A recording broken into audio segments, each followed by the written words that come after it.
Everybody have a seat. Take away the power of our legs. All right? Now, when you fell down, right, and tripped, right, and have to fall.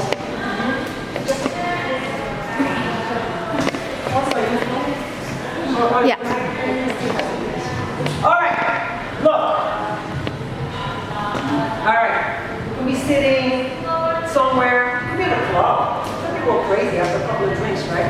We don't have a pen, but it's someplace. But let's say you do have a pen. All right, somebody's always asking for someone alone, but we have cell phones. You gotta come to all the sessions. I got stuff. You think this is cool? You think this is cool? Raise your hand. All right, good. Now, you gotta come to the session. It gets better and better. All right, so watch. You fell down, let's say I fell down, or I'm sitting down and I'm in a vulnerable place, right? It's my situation, right? You feel vulnerable right now? Most people, when they get attacked, they want to get up and run, right? Run. Nowhere to run. All right? You say, she sits down in the park, minding my business, reading a book, all right? And she sits next to me. She says, hey, how you doing? All right, that's the scenario. How's that sound? All right, that's the scenario. People are crazy people in New York. They'll sit down and say, hey, how you doing? And I don't want to be bothered. I could be a guy. It's happened to me in the subway. Hey, sweetie, how you doing? You're looking cute. And I had to take care of business. Public bus. I'm serious. Public bus. All right. So, grab my hand. All right. I said, let go. I'm not interested. Again. Now he's pissed off. No, they don't want to grab me. They grab me real. Yeah, like you really want me now. All right, here we go. All right, I want you to get up and run. I'm going to take care of business right there. I'm going to get to the point. All right. Now, chances are that's the dominant hand. They're going to grab you with the dominant hand, the strongest hand, right? So chances are you just killed it. All right. And then they're going to put the B word. It's not beautiful. All right. Now, I promised you the magic word, right? Not help. No one helps. You might know why no one wants to help anybody in today's world, because they'll say, oh man, he might have a gun, he might have a knife, and maybe somebody else will call them for help. Okay? No. The word fire. Why? Can anybody imagine why the word fire would be a more powerful word? Say that! Give people's attention. They get people's attention. Perpetrators can't stand witnesses. They just want you and you alone. Okay? So when you create witnesses, when you say fire, people feel like, shoot, what's the fire? Hey miss, what's the fire? It's in my home. They're going to come out of the woodwork, out of their homes, out of where the cars. It's in my car on fire. Now you're creating a lot of witnesses. The perpetrator doesn't want that. He or she would run away, not be there. He said, man, my victim is smart. All right? So, it's that simple. Fire. And let's see, grab me again, right? Fire! Grab me again. Fire! Make sure she doesn't get up. Fire!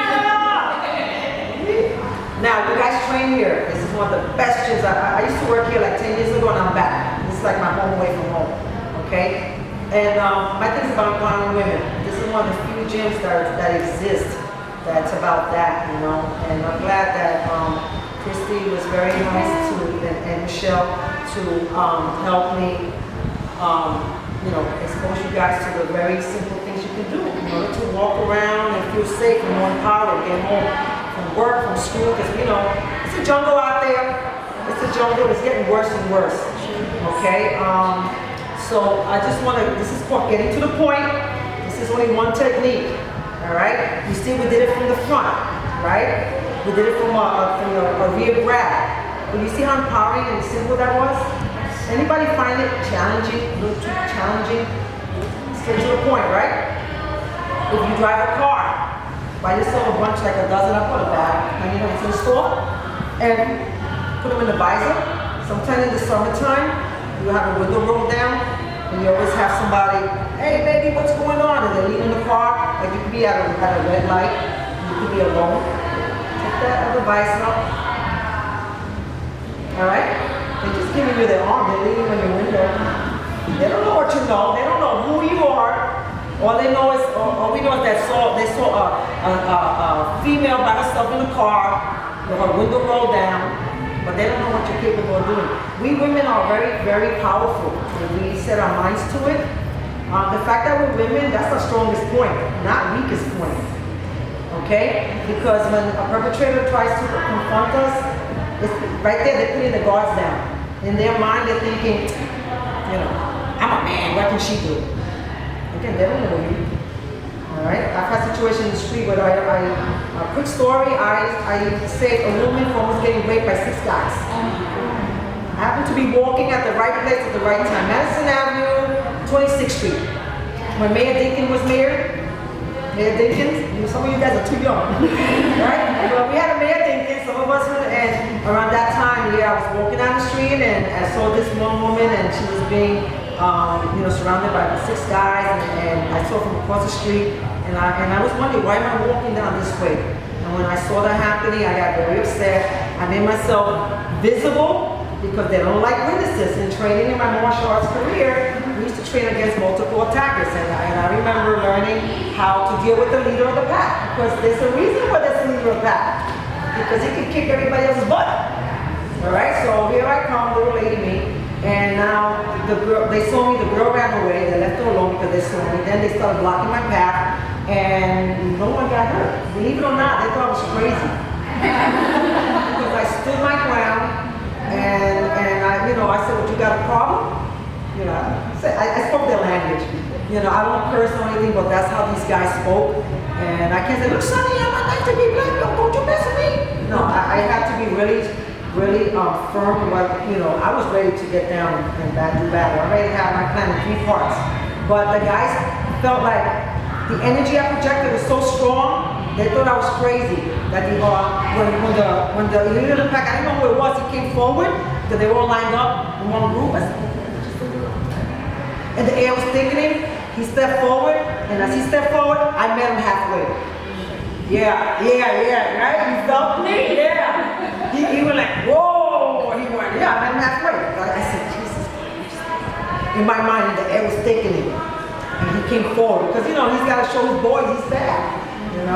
So he came forward, and I went up to him, like, what? He went, I don't think he's looking back, foolish in front of his boys, he's going to come to me again, I'm ready for plan 2. It never got that far. He thought I had new trucks. I did have a prop. I did have a knife, because I just came out from a martial arts demonstration, and that was my prop, and I happened to have it.